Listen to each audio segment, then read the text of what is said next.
Chuggalos, welcome back to episode 318 of the Brew Crew podcast. I am once again just coming to you by myself from the man cave adjacent to the church room bar. JT sends his regards. He is in between traveling from a boat where he's going to fight aliens to the new front, which is out in the western part of the United States. It's Sunday morning. And I'm excited to do this episode at a Sunday morning because I just got off the bike. And the best part about getting off of a bike on a Sunday morning is you're at a caloric deficit and you've earned a drink. And this episode's going to be a little bit different, and they typically are when they, one, it's just a solo episode, but two, when they come from the man cave, because I'm able to do a little bit more multimedia, a little bit more seamlessly. So I like that aspect of it. But in the spirit of just getting off of the bike, and I vacillated, and we often do this. We vacillate back and forth, like the order of beers or whatever. I'm going to do a non-alcoholic beer. I'm going to do Athletic Lite. So 0% ABV, 25 calories. So non-alcoholic beers do list the calories. And then 5 grams of carbs. So Athletic, we've done once before on the podcast. We did it back in 2022. I don't have the episode number, but it was like the summer of 22. And the interesting thing about Athletic is they are dominating the non-alcoholic. I like 20% or 30% just themselves. I have an article up. Typically, this is much more of the type of beer. This is much more of just a lager. So it's just a standard. I didn't do that at the top, and I apologize. So there's no gimmick to it. It's like a light pills log. And again, less than 0.5. So legally, it does have to say less than 0.5. So the interesting thing about this is I didn't check into my other Athletic beer, but I know I had it on the podcast. So I went into, let's go to the website. Hopefully I have this all set up. Man, I just updated this, so now I'm going to have to do it on the fly, which is perfectly fine. All right. There we go. So you can find out more at athleticbrewing.com. And the one thing that I found is they have a sour, which I'm excited for, but it's online only. Online only. And that's the unfortunate thing. I'm going to go back to me just for a second. When it's online only, because I do like buying, and I do buy a significant number of beers that are online, or, be it a part of a club, or, the brewery, or Tavor, or beer trades, or whatever. The frustrating thing is the signature service. I would do so much more beer online if I could guarantee a certain delivery window, and that's not how it is. And I know there's gimmicks. I have coworkers that do a lot of like bourbon online, and they have it dropped off at their local Walgreens, and that works out. I haven't looked into that. So, you're saying, well, Matt, if you really want this service, why don't you look into that? It's just a barrier, it's lack of enthusiasm for it. And there's a couple of bottle shops in the area, namely the Barrel House, Gimmick Gus. We got to hook that up. JT's getting me his agenda. So March, let's make it happen in March. But anyways, and then Pat's with Hall's Corner Store. That I like to keep my money local. But there's just beers that they can't get or are unable to, via deals or whatever like that. So that's why I go to the brewery. But so anyways, back to the website. I'm really interested in this. I'm not scared by a 6-pack, 12-ounce price point at $15. That seems reasonable. But I want to see that sour, but online only. All right, so let's learn about the Athletic. So they're bi-coastal. They actually come from Connecticut, and both beers with a asterisk come from Connecticut today. So let me turn off the camera so it's not distracting. Dedicated to delivering, crafting delicious non-alcoholic beers that you can enjoy anywhere, anytime, anywhere, no worries, and no hangovers. Which leads me into my first point, where I want to talk about the other non-alcoholic industry that's sweeping, like with Calm and You Relax, like the drink additives over ice. Like, I'm getting bombarded with these, and I'm going to try them out. I want to talk to JT about this though, because he's just getting off of the cruise where he was with aliens, and he's probably feeling the glut. So I'm curious about that. But skeptical, so were we. Some of our biggest fans before their first sip. America's largest dedicated, because there are places like Untitled Art that do non-alcoholic, but they're dedicated. So they have their 2 locations, primarily Connecticut, so they're bi-coastal, and then their brews, and a better tomorrow. So anyways, dedicated. So let's talk about the demand for non-alcoholic beers. I found this article, and it goes into, the one thing I want to highlight is many of the iconic conventional beer brands were venturing in the same space. Budweiser, for example, offers Budweiser Zero, an NA beer made for those who want to cut back on alcohol without missing out on the full flavor of refreshment of Budweiser. Gross. You're not missing out. Drink something else. But anyways, 2018, 28% of college students reported abstaining from alcohol, according to the Cleveland Clinic. I'm being from Wisconsin, that's not something, and the schools, that it's just a part of our culture, but talking to other people that were younger elsewhere in the nation, they're seeing this downtick. And I have friends that are, a generation younger than me, and alcohol just doesn't drive their social agenda like it did mine and like my wife's and my peers. 2023 survey found that 41% of Americans were planning to drink less alcohol. I mean, you're planning whether you execute. I mean, I planned on not drinking very much in January. I didn't. It definitely was a downtick. But 1 in 3 said they tried a non-alcoholic drink. So again, this is a much bigger and burgeoning, and Athletic holds 19% of the market share. So the one thing I brought up, Untapped, 3,000 people have checked in. So February, it's not dry-ish, it's so shorter month, and it's only a couple of weeks into, we're 3 weeks into the month. But still, the fact that that's not an insignificant number, that 3,000 people have checked in to Athletic beers during the month. I'm glad I did this beer first. The weird thing with Athletic, I think, is it's where you expect that alcohol, where you expect that bite in most of your beers, even though, Better Matt last week and I were talking about how that Arbiter beer hid the alcohol really well. There's still something missing. Like your palate is expecting a certain twinge or a certain flavor profile or that alcohol content to be there. So you're kind of left with like a blank spot.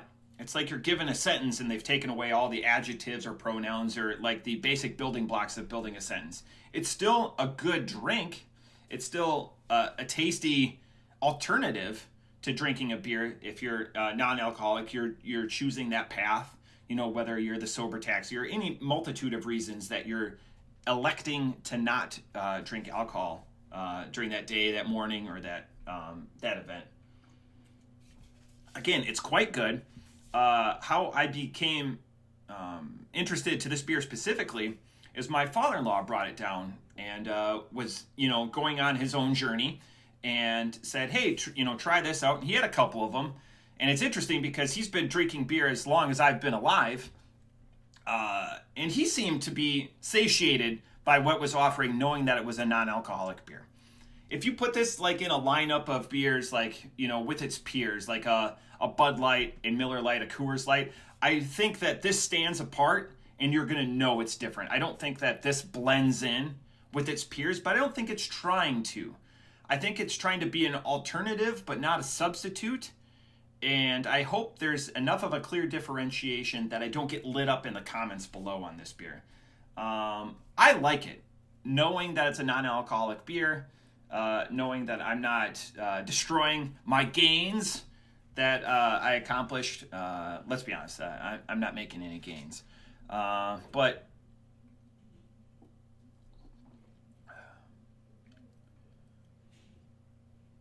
it's interesting, just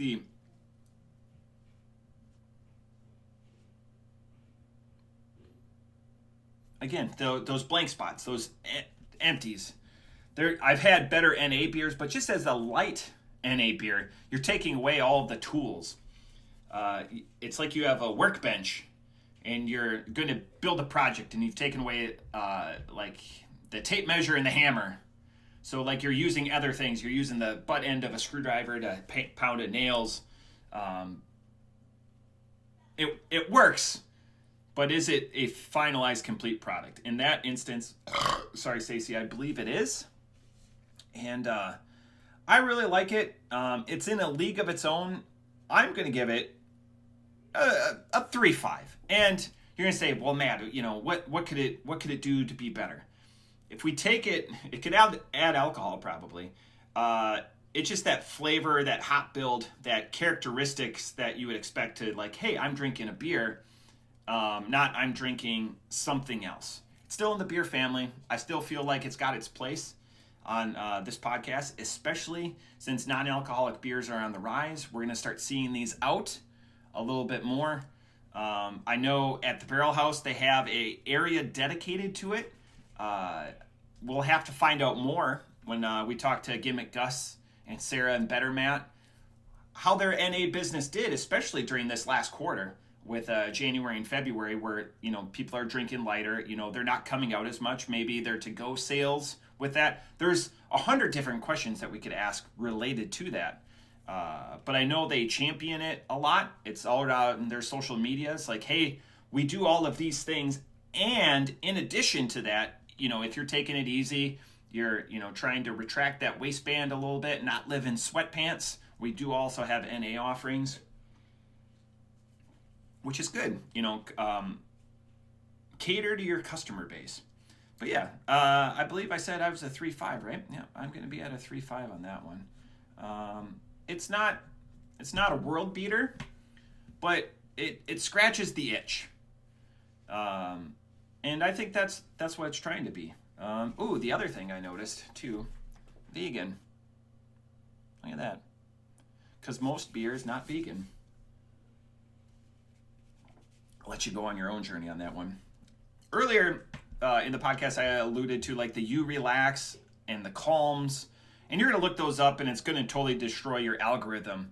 But there's these drink powders out there that you add, over rocks or whatever, and people are just feeling relaxed, but without the hangover, because everyone, that's what, JT and I have talked about. They've got the pills. I've got the booklet right here, the Cheers. And I've bought these, and I've used them. So after you drink, the Restore. And they go into the science. Your GABA rebound. Metabolize acetaldehyde more efficiently. And it goes into a graphic. And I've used them, and after I've, we had our annual party, and, imbibed a little bit too much, tried to resolve the camera, and I had good results. Like I woke up, the next morning, was able to work out where before, but you don't know at what level, because you either have them and you feel better, or you have them and then maybe you had too much for them. But it's quite the gimmick. So they're out there. There's people, and there's always that science. Everyone has their hangover cure, whether it's bacon or drinking, Gatorade or Pedialyte, just forcing a bunch of fluids down your gullet before you go to bed. Everyone has the best intentions. I know the 2-in-1 people are out there, the 2 drinks, 1 water, 2 drinks, 1 water, 2 drinks, 1 water. It's just when you get in that moment and time just kind of melts away or whatever, and you've had like 4 drinks, there's always, the best laid intentions in a lot of those different situations. But I'm excited to try those You Relax or the Calm, just to see if it just, mellows you out or whatever, just makes you feel still good without any of the side effects, or, you're still able to be in the moment, participate in all the social events or whatever with your friends, not pressured to have a, alcoholic beverage or whatever, the force enabler that alcohol is. And see if you're able to, rebound or whatever. The price point on those are very similar to, from what I've looked at, very similar to a craft beer. So it's not, in excess of what you're able to drink, or a budget buster, if you will. So that's something on the horizon that I'm looking at. I don't know which one I'm going to go for yet, but whatever ones show up in my algorithm, some of them aren't available on Amazon. You have to go directly through them, through the provider. Which if it was much more Amazon, there's the ease of just, clicking and having it at your door a couple hours later. Oh, man, this is nice. This is super nice. I am enjoying this. Beer number 2, not a non-alcoholic beer, but Asterix. It comes from Connecticut also. It is a 450 North, and you're like, Matt, we've 450 North is the number one beer that we've had on the podcast. I don't have the numbers broke down, but I would bet dollars to donuts that it's that. But we're going to cover Transcend because this is a collab, Transcend, and this is their beer. Haha. Look at that Simpsons artwork. That's very Simpsons-esque. And the reason why I picked this one is it's blueberry, strawberry, and vanilla, and it's just an XL. And this one, so I get to roll it. This one's 5.3, so their baseline is 5.3 with most of their sours. And the thing I will say, in the last couple of weeks I've noticed with 450, and a lot of the comments or whatever, because they're starting to get into Tavor now, they're starting to almost exceed their reach. I don't know, we talked about this a little bit on last Monday with Better Matt, is I think that the market is so saturated with 450s that they're running out of combinations to do, again, with their beers. And this one is just so I remember, a blueberry, strawberry, and vanilla. So I have another 2 in the fridge that I haven't had that are gimmicked, but this is haha. So I'm just going to keep rolling it.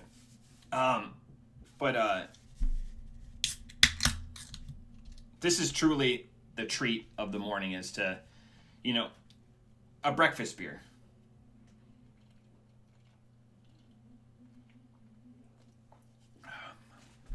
Oh yeah, this is a return to normalcy for me. For that blueberry is potent. This tastes like a fruit smoothie. That pear but like this is vanilla isn't what most people have when they make their home fruit smoothies. No one's putting vanilla in there. Maybe like an ice cream or something like that. But blueberry and strawberries are 100%. With bananas, I guess would be up there. These have got to be like the top 3 like homemade smoothies, and like like the milk or whatever for the creaminess. This is a dynamite beer. All right, so let's check out Transcend Brewing because we've done 450 before. So you can find out more at transcendbrewing.com. They're out of Plainville, Connecticut. So again, 2 different Connecticut's, and they're closed right now, which explains while we work hard to complete the new location. So that's awesome. This is a success story because so many breweries across the country are closing. Demand for other things is going on, people not drinking as much, etc., different reasons. They're opening a new location. Hopefully they're expanding a little bit. The Fun Syndicate, I haven't gone any further. Some of their artwork, I'm going to go into this. Some of their artwork reminds me of Humble Forager. But so let's check their about. Transcend Beer Crafters, a pioneer in modern craft brewing, is thrilled to announce its move in early 2025. The brewery is required, blah, blah, blah. The decision to move, sorry, Stacy, is currently building out their space in early 25. I want to find out more about what you guys did, where you did before. Man, it doesn't, it's just what's upcoming. Well, that's unfortunate. The Fun Syndicate, questionnaire before. Oh, look, a members only club. So I like, the gimmick being Fun Syndicate, $1 off draft pours, silver. See, I'm wondering, I've never said this. Maybe Barrel House could do something. They're not brewing it though, so they're, I do like these gimmicks, like Platinum. I would do it. Again, if I have a haunt and I love going there, I have no problem. A one-time use of our 1,800 square foot private event space for a $59. Wow. So that's a $525 value. That's amazing right there. That's awesome. The art of science. Yeah, so this artwork just reminds me of Humble Forager. They got apples in the background. This is the first one, just hands, no people. So both of these, I know JT's got. I wish I knew more about them. I should have preloaded that one just to see a little bit. I know JT, the banger episode that he did 2 years ago with the guy from Connecticut. He's a beer distributor. I want to know what he thinks about Transcend. This beer is dynamite. It's a return to the expectations that we have for 450, how they're set aside. The one thing I will say about blueberry, though, in this house, we order a lot of BAI5s. BAI5s. They're the juice, and they've got a little bit of caffeine in them, but they're, the juice waters, not added sugars or anything like that. And that's something we order by the case because all four of us like them. And they typically, in a typical case, it's 3 bottles of, or it's 12 bottles, but 6 of which are blueberry, and then the other 3 are like an assortment of like cherry, orange, clementine, strawberry, watermelon, or whatever. But the majority are typically blueberry. So my wife and I, we get so beat up on the blueberry that's the last one, but the kids still enjoy it. And we always have blueberries in the house, and that's one of the go-to fruits for the kids. They love blueberries. I'm just wore out on blueberries a little bit. But I will say they're my favorite. In my favorite donut is the blueberry cake donuts.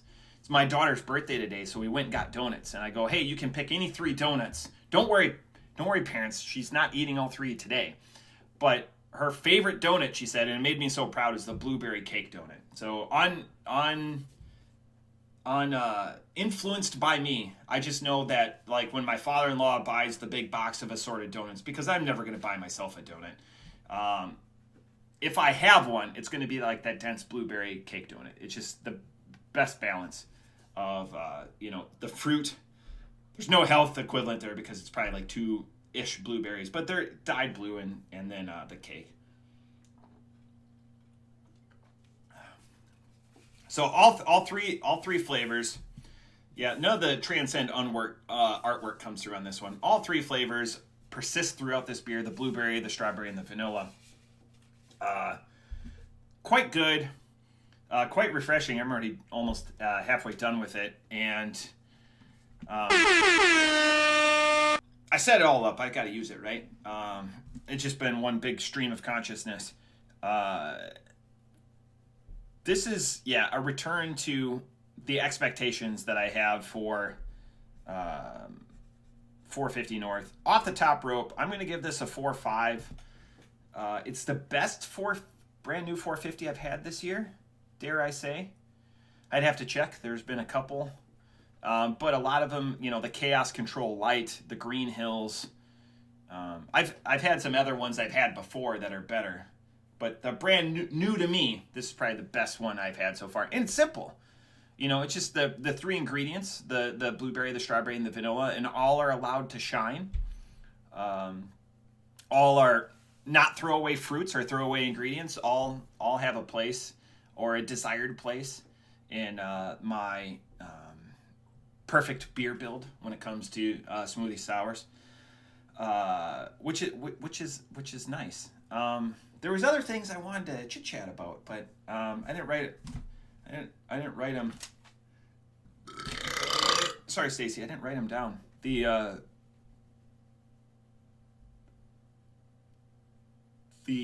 nice thing about having all of this is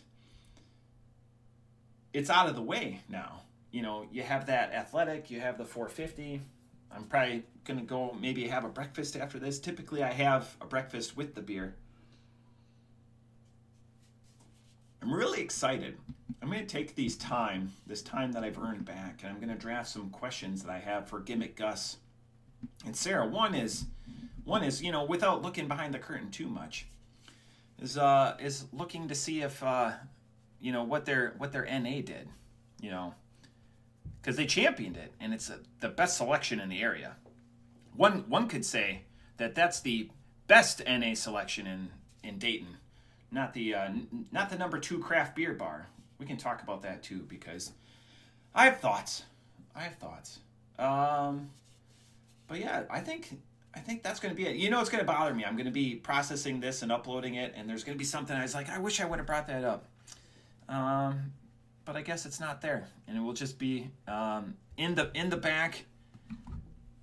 Unless I brainstorm. But that's it for episode 318. A little short, sweet ditty. One big old stream of consciousness. I know what it was. I thought of it. In the last week, I've had 3 separate people send me pictures of beer that they've had or that they bought that were inspired by the podcast. I thank you guys for doing this. I like the community that we've built. We keep gaining subscribers, which is awesome. I think a lot of that is on Chuggalos Dev and Chuggalo Better Matt. Anytime that they're on, those numbers seem to go up. So it's their network that we're tapping into, and it's doing great things. I love people buying Wisconsin exclusive beers. A lot of them are. I love the community that Untapped is and people tagging each other. You kind of get beat up by the people that tag you always when they just have anything that they're drinking. But like if there's a common link or something like that, that's awesome because that builds a community and it just lets people know that you're thinking about each other. But it's nice, reach out to, others and loved ones and see where you're at in life. See, there's nothing that says you can't just say, hey, howdy, man, or howdy, lady. What's good? What's going on? But yeah, that's it for episode 318. We had an NA and we had a fruit smoothie, so it's a pretty good day, pretty good start to your Sunday. And this will be up for your later pleasures. Cheers.